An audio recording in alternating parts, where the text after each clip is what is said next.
right, we're live. I'd like to call to order the September 2nd, 2025 Columbia Borough Council meeting workshop. Could I have a roll call, please? Councilperson Stahl? Here. Councilperson Kaufman? Here. Councilperson Fisher? Here. Councilperson Geezy? Here. Councilperson Murphy? Here. Council President Zink? Here. Councilperson Brigard? Mayor Lutz? Here. Thank you. All right, would anybody care to offer an invocation? If you'd like, please rise and read this invocation.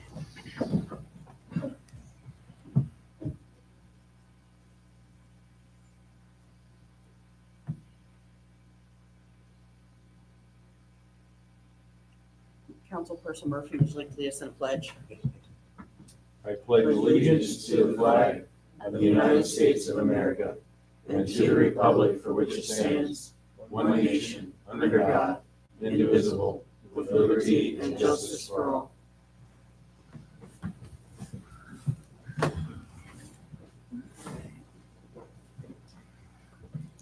Announcement of executive sessions. At the conclusion of the August 26th council meeting, council held an executive session to discuss replacing staff.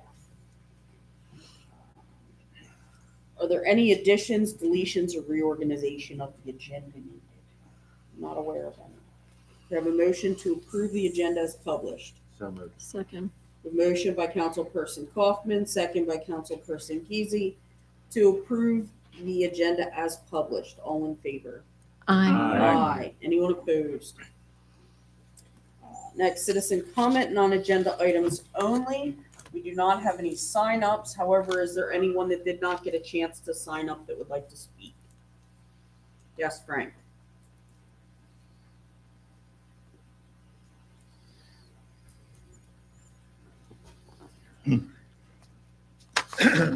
Evening, you all. I got a call after the last meeting we had, and I got a call from my daughter that never streams a meeting. She streamed the meeting and no complaints. She heard everything as long as the people talked into the microphone. Lord and behold, when Jack started interviewing the guy for the finance manager, he sat back in his chair. I said, I've been fighting this for years. These people just, if it ain't the borough manager, it's the mayor, now the police chief sitting back in the chair. Where are we going with this thing? Are we ever going to get this straightened out?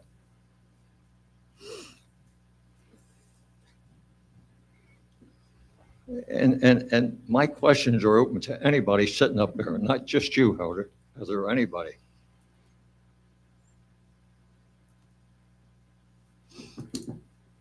They got the president and the vice president. You can't figure this out either. You need to speak into the mic. Yep, people need to speak in the mic, right? So what do we got to do? Come over and push them up? No. No. Wow. Just make sure the mics are up.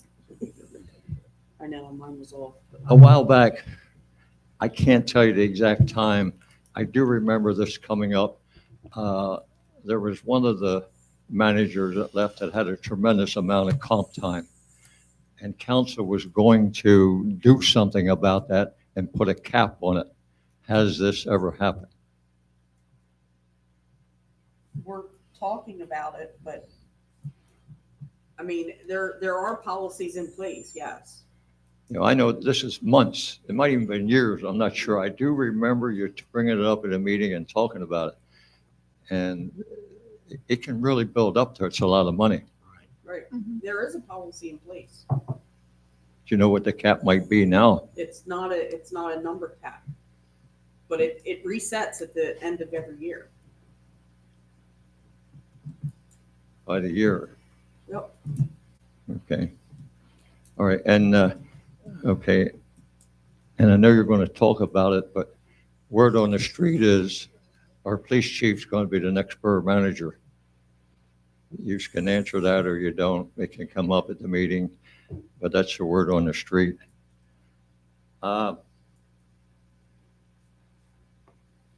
when I left the meeting last week, I wasn't sure on the finance manager that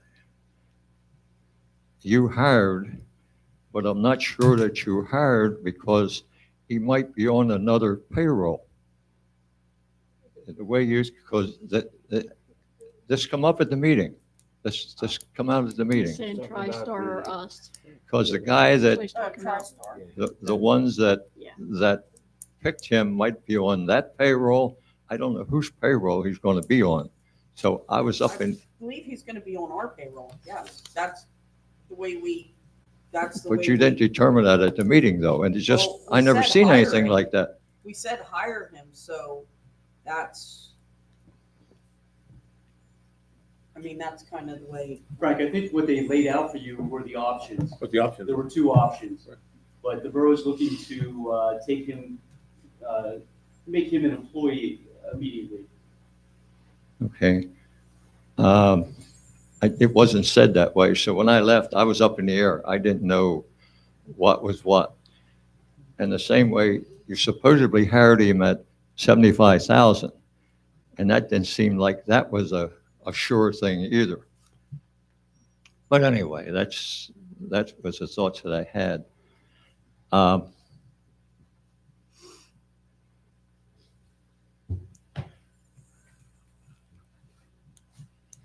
Does this look familiar? Can't see Anybody? it. We can't see what it is, Frank, from way over there. Well, this was from 2019, before that election. There was a thing put together by a former borough manager and a councilman, and he had nine issues on here that was a part of the borough, not. How long do I have? 1 minute. Okay. Well, anyway, I'll just, there was 9 issues here. Sharon Littner, Howard Stevens, Heather Zink, and Eric Kaufman. These were on to be hired. That's not hired, it was appointed to the council. And I guess I would like if you would maybe, and you probably don't know what these are, maybe you never even read it, I don't know. But I'd kind of like to know how many of these that you really did something with. A lot of them, I don't see you did anything with. I'll pick one out in particular here. You passed the 2019 budget with 800,000 line item.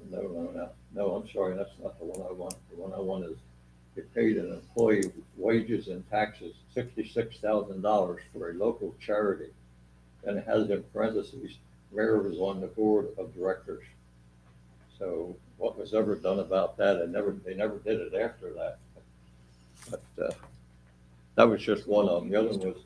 That was Columbia Life Network, and that is no That's longer it. in existence. You've got a good, right, you've got a good memory. That's one that was done something about. The other one was passed at 21.2. Your time property is up, tax Frank. increase. Your time is up. Yeah, okay. We have a full agenda tonight. Oh, and, okay, I'll ask it the next time. All right, Mayor Lutz, Chief Bromer. Yeah, first thing I have, and I'll apologize. I want to read a proclamation. I didn't get it to you earlier, but I wanted to do it tonight because it's the beginning of the month. And this is a proclamation for International Underground Railroad Month of September 2025. And it reads, whereas in recognition of the Borough of Columbia as one of the most important destinations for authentic Underground Railroad history, and in commemoration of all those involved in the Underground Railroad, including men like William Whipper and Stephen Smith, and thousands of freedom seekers and those who assisted them. And whereas enslaved Africans and their descendants in bondage, and other unfree laborers who resisted their status to gain freedom through acts of self-emancipation, all known as freedom seekers, and those who assisted them along the way, united together to become what is known as the Underground Railroad, recognizing that all human beings embrace the right to self-determination and freedom from oppression. The historical Underground Railroad sought to address the injustice of slavery and make freedom for all a reality in the United States. And whereas the National Underground Railroad Freedom Act, Congress found that the Underground Railroad bridged the divide of race, religion, sectional differences, and nationality.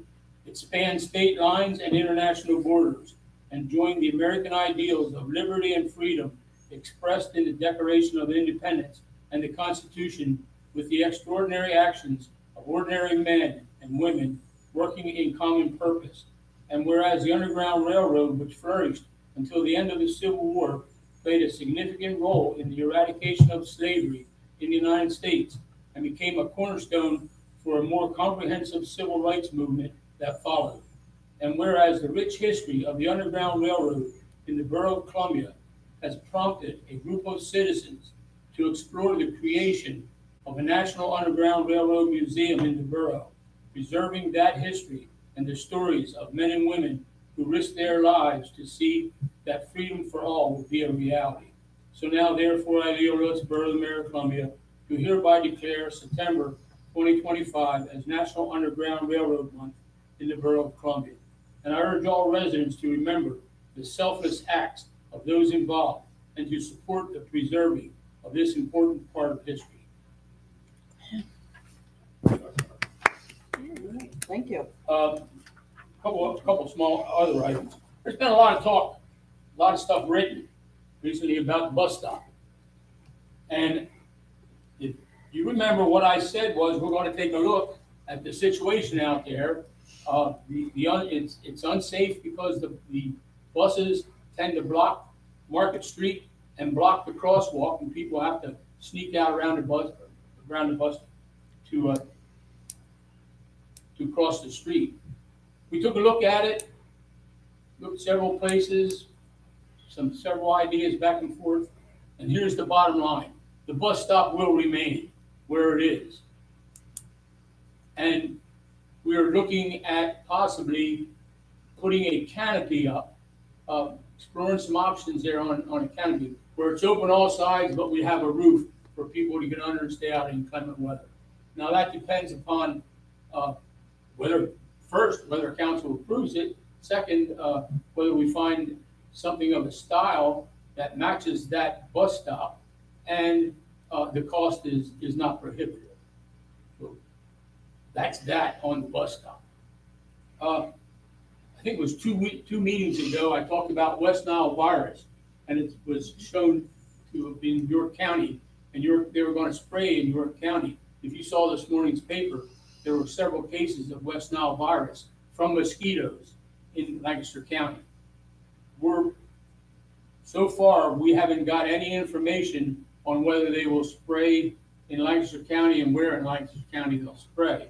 So we're kind of waiting to see what happens on that, because that just came out yesterday or today. So when and if they decide to spray in Lancaster County and it affects Columbia Borough, we will notify all residents. And typically, when they spray at night, like in the evening, and they just remind people to stay indoors at that time. So we'll keep up on that and see where that goes.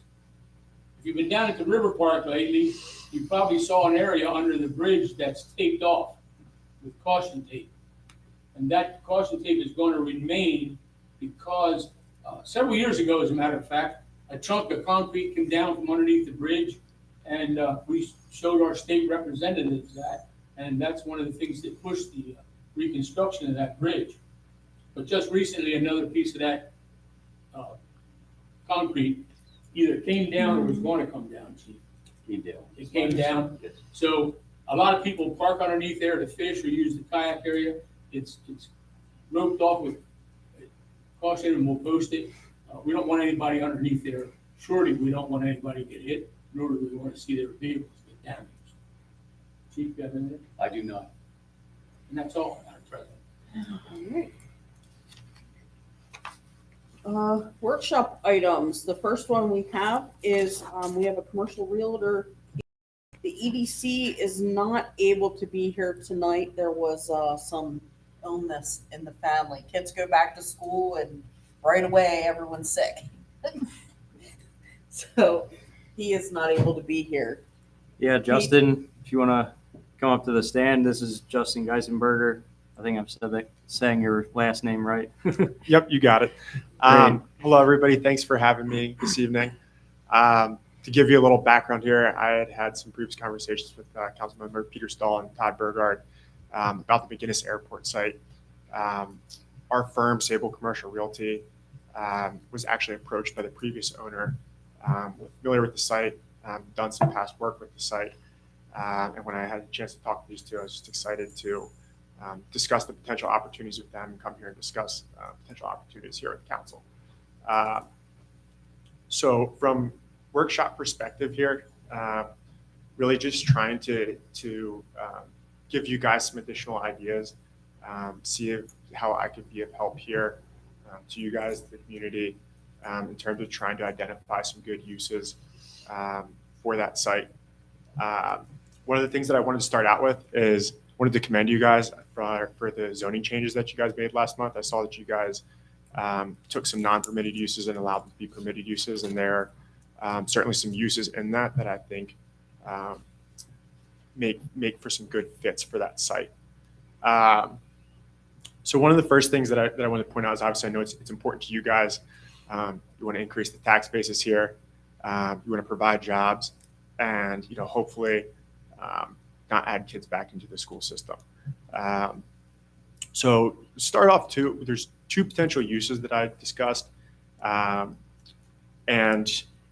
when I noticed the first plan that you guys did, it was option B that you guys had. When you looked at the initial drone development, that option had about 1,000 parking spaces associated with it and would certainly drive traffic in that area. I think regardless, when you have a 60-acre development site, you're going to have some level of traffic in there. There's two uses that I think would be very interesting uses in that district that aren't currently permitted. The first would be a for-profit retirement community, and the other would be a 55-plus community. Two reasons that I think that these potential uses should be considered is neither one would add kids back into the school district, and they'd also create tax revenue for you guys. So I think that that's something that's important. Retirement communities also are big job generators.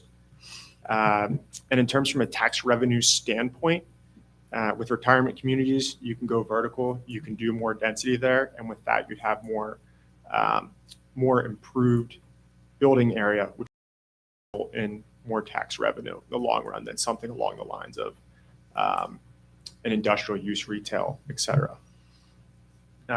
So I thought that was something interesting that might be worth considering. I don't know from you guys if there's any questions you guys might have, or if there's anything specific that that I might be able to offer here from a specific workshop perspective. When you talk about retirement community tax revenue,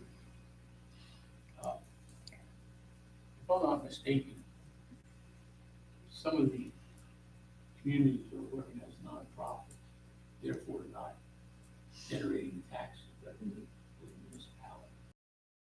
Correct. So from my understanding, the borough doesn't necessarily have to take, for example, if there was two retirement communities, there was a not-for-profit and a for-profit community that the borough, let's say if it was a higher offer from the not-for-profit, they would not necessarily take that. They could take the for-profit opportunity.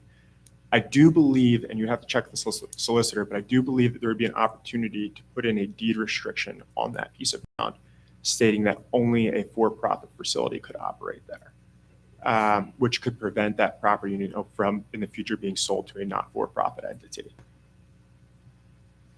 There's also other things like, there's extended care that's operated out of a lot of these retirement community centers that provides, good jobs for people. And like I said, you're not adding kids back into the school district with it. So I do think that that's something, if you have, you go the industrial route, which I don't think is a bad option either. You take trucks off the street, that sort of thing. One question I would have with the, let's say, 55 plus community. So in comparing, that that direction versus a, light business, industrial development that happens there, what, like, how comparable in the end do you think our tax revenue would end up in terms of like the amount of space that's able to be developed? Like I don't even know how many homes would fit in an area like that. Sure. So you're going to get a lot more density on a project on a residential type kind of project, whether it's not for profit or 55 plus community, in terms of being able to go vertical. Traditionally with warehousing, once you sort of get past 40 feet, it doesn't become very, very usable. Warehouses are also much cheaper buildings to build, and they're also, there's less on the improvement end. So if you figure a warehouse, let's say, use an easy number, let's say a warehouse costs $100 a square foot to build. And it could be either side of that, depending on how big you're building, what materials you're using, et cetera. A residential retirement community could be $300 to $400 a square foot. So the way that the taxable value works in most areas, and have to check here in Columbia, would be that the entity would be taxed on 80% of the improved value, basically the permit value of that property.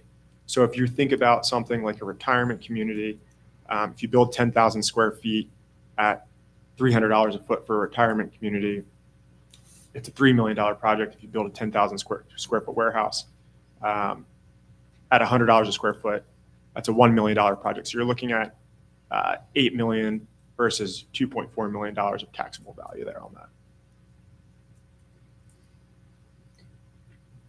So the other concern, not putting students into the school, not, giving an influx of students. Another concern of ours is with having residential there is the stress on emergency services. We're already the second busiest per capita call volume for police in the county behind the city.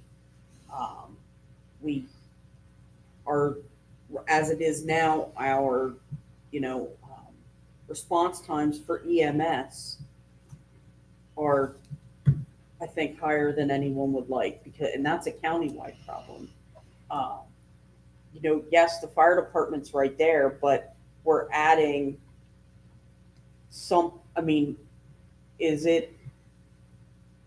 what about the stress on the emergency services?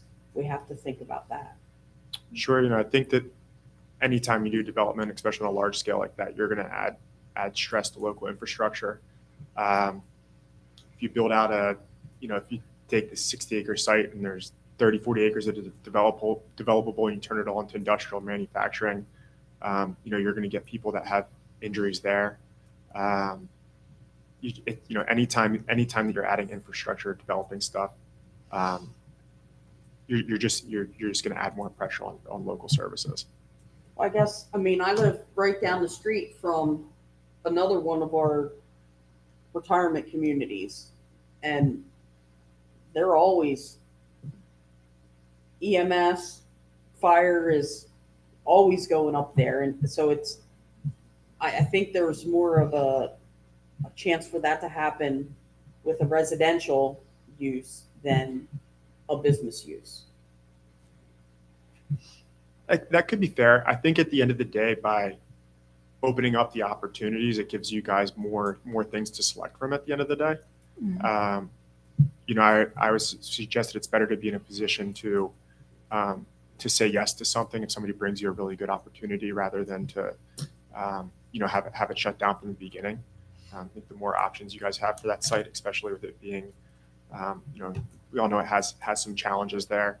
And the other challenge that you guys are going to face with bringing any sort of businesses in here is obviously just the millage rate here in Columbia Borough versus other areas. So, if you have a residential developer that's willing to do a project, and those people are willing to pay those taxes, or they can support those taxes with the pro forma, that might be your opportunity. So I think it's worth at least leaving that option on the table.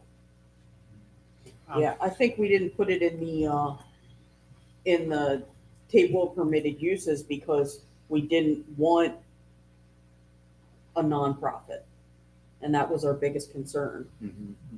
Yeah, that's something I think is worth asking your solicitor and seeing if there's a way to curb that with the deed restriction. You could also get something along the lines of, in an industrial area, you could get something along the lines of a Blessings of Hope, which they deliver.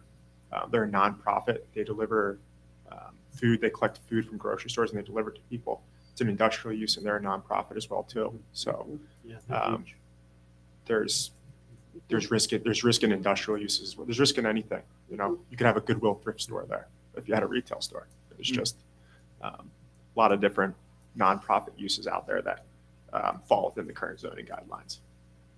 I think it's an interesting concept. I think outside of what happens in the footprint of McGinnis, inside the footprint of McGinnis, outside the footprint of McGinnis, not just job creation with this kind of idea. Now, this is just an idea. He's not advocating for this. He's just bringing another idea to the table. We talk about a lot of ideas. Me starting off with data centers, which you shut down right away for multiple reasons that we've already heard. But anyway, a 55 and over community would probably draw the same kind of people that we want to come to the downtown and walk the downtown area, maybe perhaps visit the shops and spend their time and money downtown, having friends come over to visit, coming downtown, having family come to visit, maybe staying overnight at a hotel, coming downtown, spending time and spending money. I could see a lot of added value outside of tax revenue generated from the property itself. And, I think along with that comes, we talk about stress on resources, perhaps maybe EMS and maybe fire. I don't know.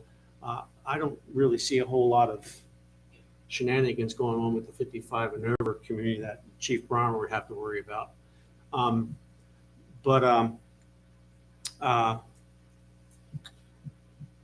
Yeah, I think it's an interesting concept. I think there'd be a lot of value all around, added value, actually. I think one thing to consider too is by generating tax revenue here, you have an opportunity to use some of that tax revenue to support some of those services as well too. That's right. It's not a total net loss. When you have tax revenue, you have the ability to spend that on things like fire, EMS, those sort of uses. And if I understand it correctly, Lancaster County is kind of like a mecca for 55 and over and retirement. Yeah. Yes. Yes. And there is a huge demand for it. That's according to the Lancaster County Planning Department, that's our highest, that's our fastest growing demographic. And we have got, what have we got? We got amenities like the river. We got location right here along Route 30, easy access, entry to Lancaster County, entry to York County. I think it's an interesting concept. Do you have any other ideas? I go back, I personally love industrial. I understand that a lot of the residents don't want, a lot of truck traffic on the street, which is totally understandable. Mm-hmm. The only comment that I'll make on the industrial side is, especially when you go smaller scale, there's a lot of demand right now for the, honestly, anywhere from 5,000 to 50,000 square feet. There's very little land zone for industrial here in Lancaster. There's a lot of demand for those types of uses. And unlike distribution, when you have a 5, 10, 20,000, 50,000 square foot building, each of those businesses, they're bringing, it's not somebody out of California that, has their headquarters. It's going to be a local business that's going to have their own CEO, their own CFO, their own managers. It's going to be a lot of high level paying jobs that are brought to this area. And manufacturing specifically typically doesn't put a lot of truck traffic on the road. It's not to say that there wouldn't be any at all, but that is something, if the borough wants to pursue that direction, if they could come up with some sort of comprehensive plan for a small industrial park in that area, I think that there'd be a lot of opportunity there for the borough, for developer, et cetera. But I think it would bring a lot of really good jobs to the area. I think maintaining quality of life for the residents in that end of town, the impact on, it may even enhance quality of life, who knows? I think the impact would be minimal. Well, when we had what was supposed to be a 55 and over housing development in Columbia. I don't know what went wrong. It was a not-for-profit, but the wagon works. It's our highest call volume in Columbia Borough. It went totally the wrong way. That scares me, and if council were to entertain that kind of option, I would say that deed restrictions has to be ironclad, that it's not going to end up like the wagon works. And I think that scares everybody in that end of town. So you're saying Wagon Works is not a 55 and over? It was, I It's don't know if not. it still is or not. No. No. It's It's not. not. What, you're saying the call volume is high when it was? No. It is now, but not when it was 55 and I over. don't say, I don't know what, we don't know what went wrong, what changed, what went wrong. I don't know if it was sold to a for-profit or what, but now it's not a good place. No, it's not. Was it more like affordable housing kind of Yeah. structure? It's a drug den. It's, yeah. You can expect. So I think one thing to consider with whether it's a 55 plus community or retirement center, whatever, would be that it's going to be brand new construction, and the cost to get into those facilities as brand new construction has to support what we call performer rights. The numbers have to work for a developer. So, I don't anticipate that people paying several $1,000s a month for those types of places would be would result in that type of facility. I tend to agree with you, this is a caution, because it's like, okay, you burn this once, don't you want to get burnt twice. But the retirement communities that I see today have gardens and recreation areas, so they're completely different than what that piece of property was. So when I think about a retirement community today, I think about what I'm seeing around the county that's very attractive, and as you say, demands, because of the amenities available, they demand market rate. I think you guys have that beautiful river view, and when I think of retirement community out this way, I think of Willow Valley and Brethren Village and Landis Homes and some of the really elite retirement centers around here. I think that you go up a few stories and those river views are going to be really impressive. I think that they'd be willing to tie in public trails. Maybe they bring some specific, medical retail uses to that area that are, low impact, but also make it a little bit more of a mixed use development for the area. I don't think you're looking at an affordable housing development in that, in that area. That's not what we're looking at. Maybe it's asterisk. Are any of those large retirement communities that you just named, or any of them for-profit organizations, or are they all not-for-profits, like Brethren Village, Landis Homes, Willow Valley? I'd have to look into that specifically to see which ones are for-profit and not for-profit. I bet you if they're church related or faith based, they're probably nonprofit. Mhm. Always guarantee you. Yeah. I would just look at, what Willow Valley has done for that Willow Street area. I mean, the development that's happened in that area over the last 10, 15 years has been enormous, very beneficial to the community. It's resulted in some other really nice high-end retail in that area. And like Todd had mentioned before, I think a larger scale community like that really helped drive people here to the river, would drive people downtown, would pull developers in here to bring in, shops, restaurants, all the things that, Columbia Borough wants. I like the idea of going up too. Right? Can't necessarily do that with manufacturing. Hey, we need another plant on top of the old one. Hey, we need more homes to. I was just in New Hope, Pennsylvania earlier this summer. And when I was there, I kept thinking to myself, this could be Columbia with the right sort of investment, the right sort of development. That's really what I envisioned for this. Is a very nice high-end arts community with the river in place there, bike trails, shops, restaurants, brew pubs. all the stuff that I'm sure residents would love to have here. I think our impression, or at least my impression from our conversations over the past, several years of this project has been that the industrial use is going to be the best net benefit to the borough in terms of taxable improvements that end up there. Correct me if I'm wrong, is our commercial real estate tax at a higher rate than residential? Yes. Yes, it is. By what percentage? It's not necessarily like the rate is higher, but from an assessed value perspective, it's assessed more based on the usage. In terms of like, is it a county thing? Or the county runs the, I don't know. I know that in our county it is. Mhm. Yes. okay, We do things a little different than other places in the state anyway. Like they other places in the state put more emphasis on the common level ratio. Our common level ratio has been steady for how many years? A lot. I guess my question would be is, so in commercial real estate, we differentiate typically anything over 4 units, 4 residential units. In commercial real estate, we would call it as commercial real estate. Anything between 1 and 3 units, we would consider residential real estate. So I don't know if that would have any impact at all, because if you're talking about several hundred units, if there's a differentiation there at all. I don't think it is. It's all based off of assessed value. Yeah.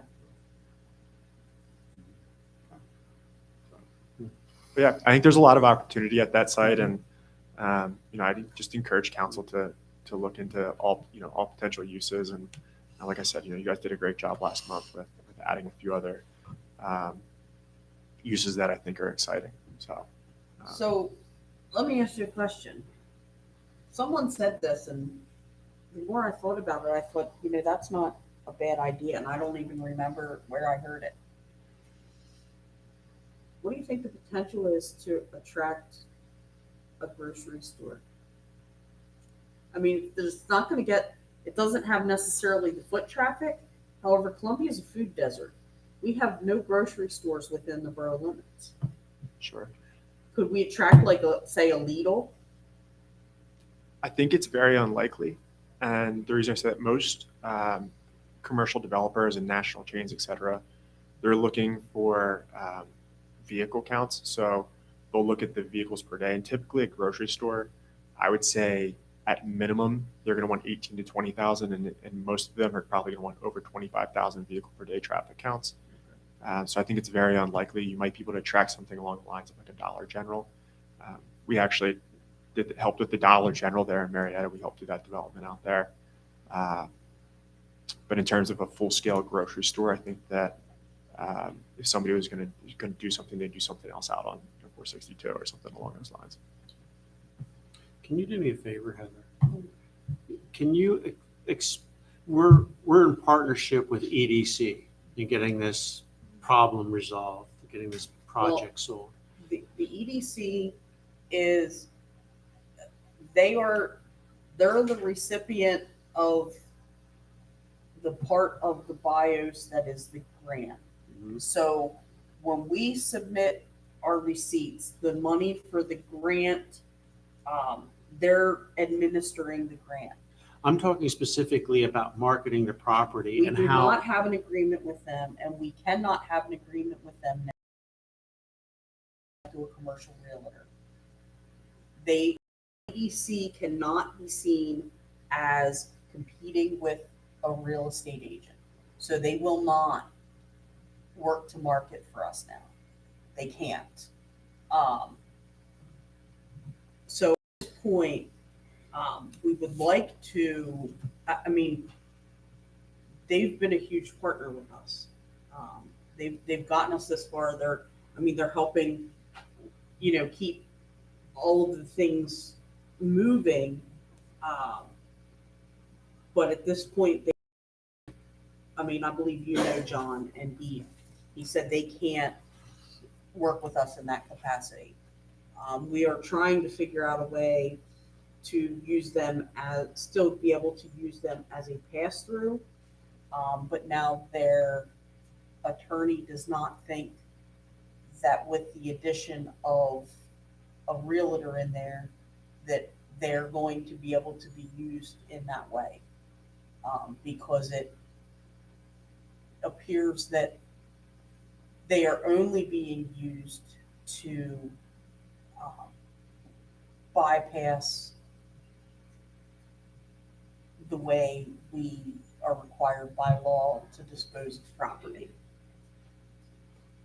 And their attorney does not want wrapped up in something like that.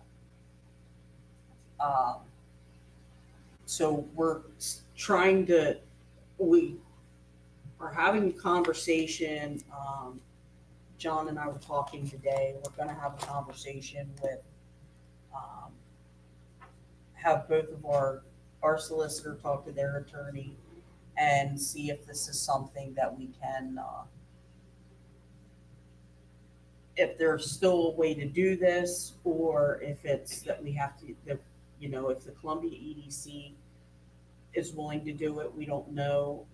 But we also need to determine if we are marketing this, if going through a realtor, like you put out an RFP, if that satisfies the requirements of public bid or auction. Because that may be the way we have to go now. I just don't know. It's, yeah. Yes, Sharon. Yeah, absolutely. I'm glad you tried to explain that, Heather, because that was one of my first questions I had. I thought that our own solicitor said several meetings ago that we could not use a commercial realtor. That's why I was We wondering can. how this happened. Right. That We can't go right to a commercial realtor. Like, you have to satisfy the requirements of the law, which is it has to go for public bid or public auction or sealed bid. Okay. And if you don't sell it that way twice, then you can list it directly with a commercial realtor. But you can't list it directly with a commercial realtor. And you would put an RFP out, you said. Well, for that. that's You wouldn't one just, of the options that I've been told, could work. 'Cause- And we're exploring that option. Evan's looking into that to see if that will satisfy the requirements if we put the RFP out through a commercial realtor. okay, because were you with the same firm as the other man that spoke? No. Okay, because I just wondered where they were coming from, if they were consultants or who picked them or how we got to this point. Thank you. Do you want me to explain how we got to this point? Sure. So, actually, we met on LinkedIn, right? And we just had coffee one day and we were talking and I brought the conversation to Heather and Steve, I believe. And I said, hey, I met this guy. What shall we do? So we met with John B. Miller here to talk about what they were doing, which was probably not as much as we would have expected at that time to start marketing the property. And we had a conversation there. And last I remember of that last I remember from that conversation was John was going to get back to us about how an agent, real estate agent, and the EDC can work together, and that you guys have already worked with the EDC. Right. Well, that was after they had already been scheduled to come to council. So that conversation with John. And I passed the conversation on to, I started the conversation, and then I moved it over to Public Works because I was trying to keep the conversation in its appropriate lane. I think primarily tonight, Justin's here for information for us. This is a complimentary service of Justin, so thank you so Yeah. much. It's to help us, have some market awareness. What is the real estate market supporting? Help us kind of get out of this ethereal, we don't know what's going to happen, or we think we know what's going to happen, but don't actually know what reality is. So it's kind of a reality check for us as we look at marketing the property, and just kind of discussing uses that could potentially be we want the best use possible that's going to benefit the community, that's going to benefit the tax base, solidify the weakness of our tax base in this borough, and help the local economy.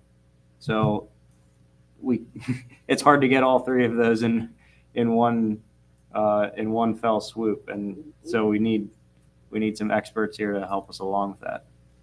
So Heather, to auction a property off, can we set a minimum? Yes. Yep, we can set a reserve, because we always do. That's what we said. We're setting a reserve for the ones down on the river. That's how we do it. So if we would do an auction and have a reserve and get no bids above the reserve, does that count towards One try, yes. the qualifications for eventually just going and contracting directly with Yes, a broker? yes. I think it's important to acknowledge what Peter said. This is an interview. These aren't interviews to determine which commercial realtor is the best fit for us. In fact, I brought Wilson or Wolf to the table as well. Eric Wolf? Kevin Wolf from NAI, Wolf, yep. because of a relationship I have with Wilson. We were talking. I always had a relationship with Quandle as well. We were talking about data centers. What does that look like? And that's how our conversation started. Hey, what do you know about data centers? I'm interested in talking about data centers. And this isn't an interview process to determine who is a good commercial realtor for us. We're getting information, as Peter said. I'll just add, I think I don't know if I mentioned before, but I'm sixth generation here in Lancaster County. I really love Lancaster. I love the river. If I can be of any help as just providing suggestions, whatever, that's really what I'm here to do. I just, if I can do anything to help in the development of the McGinnis Airport site, happy to provide suggestions. I also think it's important to understand that the borough itself is a little handcuffed by the process and the rules regulating it, which I totally understand. I do think for the borough that they will ultimately, if they market it through a broker, I encourage them to interview a handful of firms, and make a decision based off of that if they get to that point. But I think at the end of the day, that will result in both the highest and best price and the best opportunities that come to the table for the borough. I think that, unfortunately, based off of the current rules, that there is potential to leave money, leave opportunity on the table because of how it's designed and not to your fault at all. So just wanted to come here and throw some suggestions out, and that's all. One final question, and this is, I'm sure, I think I know the answer, but just for everyone else's peace of mind, the amount of work that we have done and are doing out there, and the amount of due diligence in the testing and all of the different surveys, in your opinion, have we brought value to that property that did not exist previously? Yes, there's definitely increased value. Most people would not stick their hands in a development project that big without some of those environmental concerns being cleaned up. You guys definitely added value from that perspective, and commend you guys for being willing to take something like that on, do that. Thank you. Yeah, thank you guys for having me tonight. Thank you. Thank you. Did we lose anything What do you mean? by not having the EDC involved? No, it.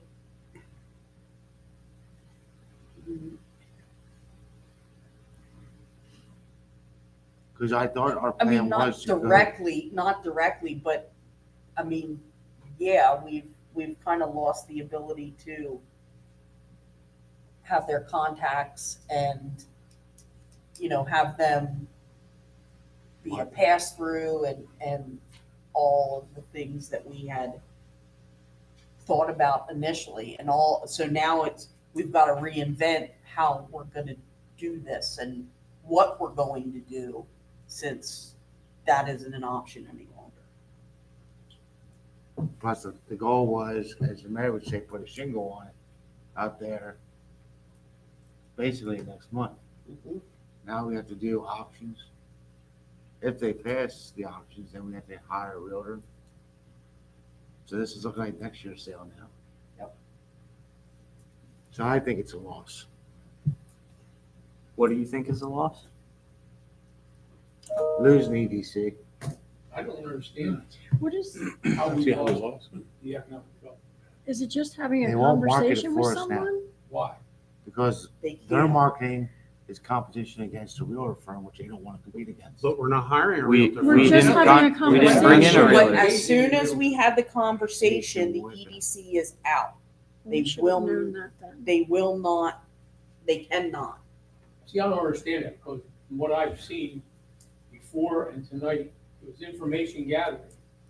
I understand. I understand that, but that's what John was telling us all along, was you can't, if they cannot compete with a commercial realtor. And as soon as we started talking to one, they're out for marketing because they won't compete. I think maybe there's a misunderstanding, because we brought in the conversation, commercial realtors, to help educate us and consult in how we approach the marketing portion. That's So part of the sales though. We made, That's part of sales, but I mean, So- you heard John. so he'll back out just simply if a salesman comes and talks to us? That doesn't make sense to me. I think there's a Yeah. misunderstanding. No, There has to be. then you can talk to John. I will. Yeah. I'm go and happy talk to. John. I'm Talk to happy their to. attorney. The way this is going, Happy is rather to. disappointing. It is very disappointing. I just feel like that. I feel like they ought to have. No. Now they have their standards. I think very highly of them. Mhm. They have their standards they have to keep. What they have to do, Something yeah. isn't being explained properly or whatever. Because I'm like, gee, I wanted to learn about it. So bring some people in to learn about it. Well, I believe you had the EDC scheduled the first time, and they weren't able to make it. Well, because we had asked them to come because the other gentleman was coming, and it was sort of last minute, and John couldn't make it. Kind of like tonight. But he was hesitant to come and be in the mix with something that they can't do. And I think the other part of it, what he explained to me today, was when they initially started to get involved with the project, they never went to their attorney with a specific scenario. And then when they did, the attorney was like, no. Because I guess the other part of it is their attorney said when they were involved with the baseball stadium, with that, they actually they had the property in their possession for a period of time while it was being developed. So they gave it value. And if all we're doing is a pass-through. They're not doing the marketing or any of that for it. They're just being the pass-through. It doesn't meet the standard of what they're allowed to do because they haven't given it value. Because that's the whole point of with the EDC is Explain pass-through.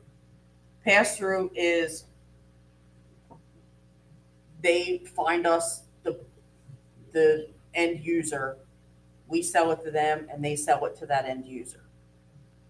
Acting as the broker. Yes. Now they can't act as that broker, so we would still want to be able to use them to I pass don't understand why they can't act as a broker. because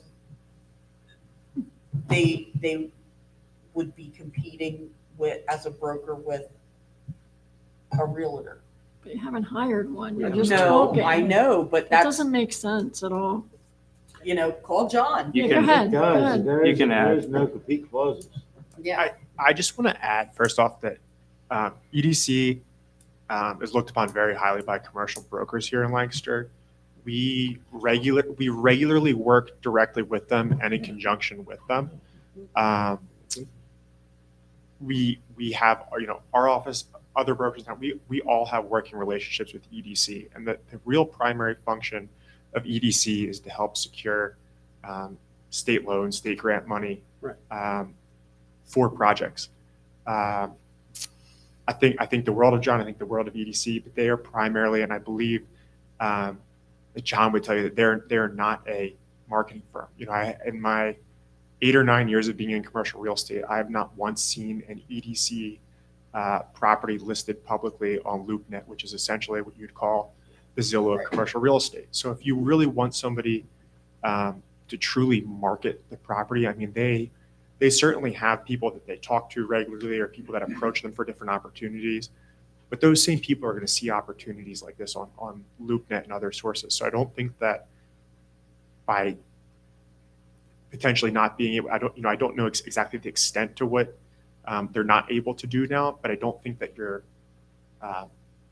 losing any people that they broadcast to. I think that by promoting it publicly through a broker, you'd be broadcasting it to hundreds of thousands of millions of more people, whether it's through. Yeah, but we're not saying they wouldn't have used a broker. There's a difference. State law says we have to follow certain steps prior to us using a broker. But they could have used a broker immediately. Yes, we could have transferred the property and they could have used a broker immediately. And they could have entertained the property a lot sooner, marketed the property a lot sooner.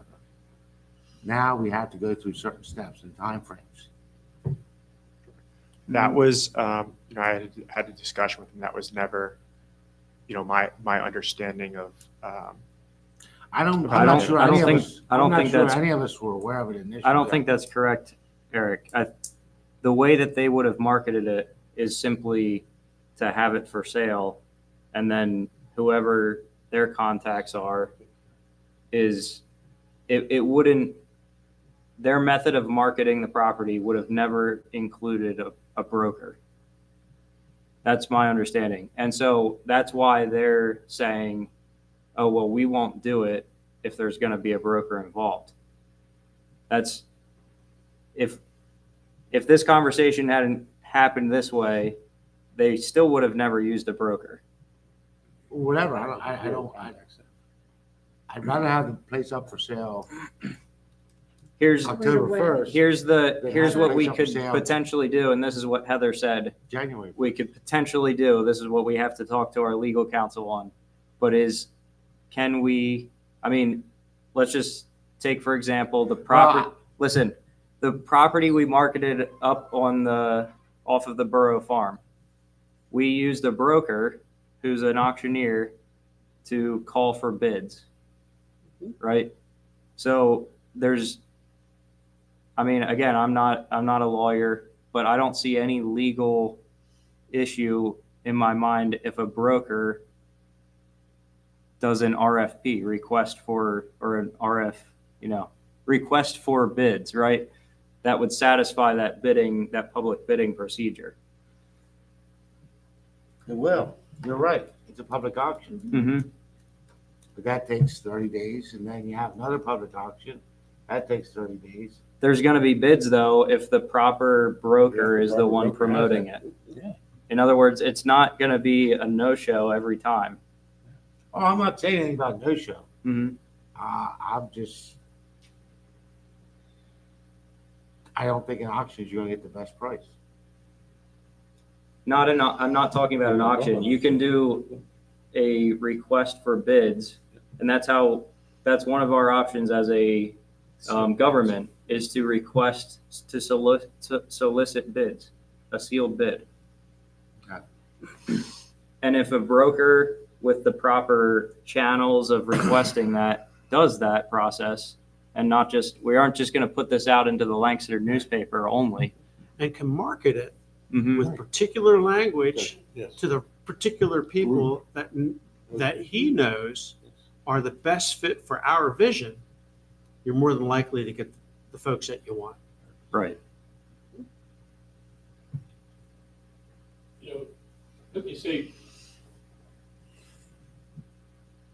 I'm not a fan of this, but if you all remember, from the time this project was started, the very first things mentioned was senior housing. And here it is, we're talking about it again tonight. Is that the right fit? I don't know what the neighborhood wants. I want to do what the neighborhood wants. I don't know. But it almost seems like our options are becoming limited. I don't know, but it's an interesting concept. And The appraisal says otherwise. the appraisal says otherwise. I'll buy the appraisal. I mean, I'll live by the appraisal. But I do know, the only thing, I just wanted to mention that from day one, and we shot them down real quick. I mean, you all shot them down, said, no, we don't want housing out there. And I still feel that way. But here it comes back again. And I don't know. The appraisal, does not suggest that The appraisal suggests commercial. It's a commercial, and it is it's an very, industrial appraisal. yes, it is a very, the appraiser said it is a, good candidate for the light business, light industrial. And there's- That's what I would like to see. Right? I just had. Because that was one of the things I was looking for. when I Housing was has been looking floated from the day we started this. And I kept saying, no, no, no. And then I hear it again tonight. Any appraisal that you would have got would have been done based off of permitted uses, most likely. So if housing wasn't a permitted use, they would have never been able to appraise that value based off of that. There could have been a different higher best use suggested if a permitted use like that was allowed. Sharon. I still, listening to this conversation, can't quite get my head around that you say you didn't know when I'm pretty sure that your solicitor told you you couldn't use a commercial realtor. So I'm wondering how it ever made it onto the agenda for discussion even back when Mr. Wolf was here. Because if your solicitor told you that, wouldn't you have checked with him to see if it was okay to entertain having a Sure. realtor speak? Sharon, we're aware we can't use a realtor initially. Right. And that's what Evan said. You can't right away list it with a realtor, and we knew that. But then, But it was, they were brought in for information gathering. and you're saying that's the part you didn't know, that you couldn't let We them didn't come know in for EDC would have a information? problem. We didn't know EDC would have a problem. Oh, I talked to both of these companies specifically about data centers because that was part of our mhm. discussion here for the past year since we started talking about revenue generation, what to do with that property. And I talked to both of these folks on my own time, wasn't on Borough time, about data centers. What experience do you have, as well as Quandle? What experience do you have in data centers? What do you need to have a data center? What's the future of data centers? What kind of revenue generation can it bring for a borough? We have a property. It's exactly where our conversation went. And he had a million and one different ideas outside of data centers. And it was just information. It wasn't Well, and I to appreciated bring hearing it. I anybody just in am, to be a realtor for the borough. I mean, at all. I had two folks I talked to about ideas and what we can eliminate. And right away, data centers was eliminated, and Kevin Wolf said that last when he was here. yes, Don't and even I bother. appreciated So, his It was all about comments. information, And you know. And I get God that, forbid we but- do that in closed rooms behind, back in the back room and decide that, and everybody complain about transparency and sunshine, right? So we're did it out here, and well, and I'm Yeah. not saying there's anything wrong with doing it out here. I'm asking how it got to this point if you weren't really supposed to have a realtor involved. That's all I was trying to figure it out. That's it. I didn't say I didn't appreciate the I information. think- It was interesting. involved. I mean, we're involved in perhaps maybe having some creative conversation, not about contracting one. Was never the intent. Okay. Never the intent. That statement's a misunderstanding to say that we involved a realtor. It's not. It's not We true. didn't. Well, somebody In my must have mind- had a problem with it. In my mind, if you're gonna do that, you're gonna put an RFP out. Mhm. You're gonna get a list of realtors to respond to the RFP. They're gonna come in, you're gonna interview them. Yep, and that's how that would have to happen. And I believe that's what you all thought, that's what I thought. Mhm. Bringing a realtor in to teach you or inform you about commercial real estate and whatever have you. To me, was information gathering, but EDC sees it the other way. Correct. And so And I don't know why they're seeing it that way. To be I honest don't with know why either, but, I you mean, know, it miffs me it's that their, they it's their are. legal attorney's opinion. Yeah. I live with it. No, Well, I don't think anything less of them no. because they're a great organization. yeah, absolutely. But I do know when we did Turkey Hill, we actually sold, we did what we didn't do here. We sold the property to the EDC so that they could market it. Yes. And we did that with EDC, Lancaster EDC, we'd be still on the group. Right. Yeah. So, all right. Yes, Frank.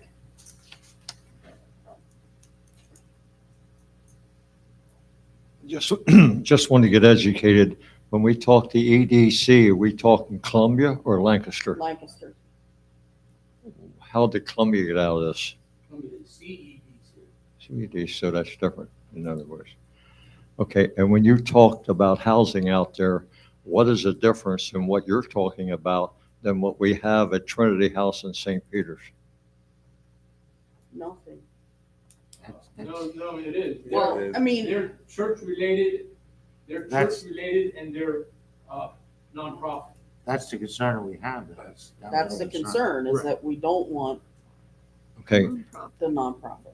Trinity House is not paying taxes in, Correct. only in lieu of Correct. Trinity House in St. Peter's. Mhm. And these out there, you definitely want to be taxed. Yeah, Right. you You do. definitely That's the want whole that. point. Hey, thanks. All right. Anything else on this?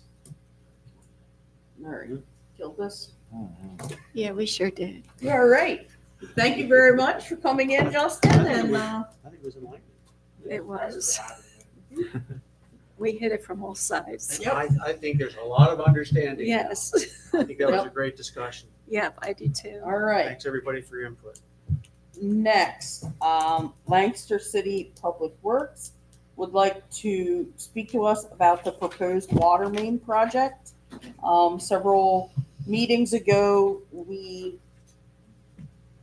voted not to send a letter of support for their, to not support the request for the, the Pinvest the funding. funding, thank you, I was really struggling. To support the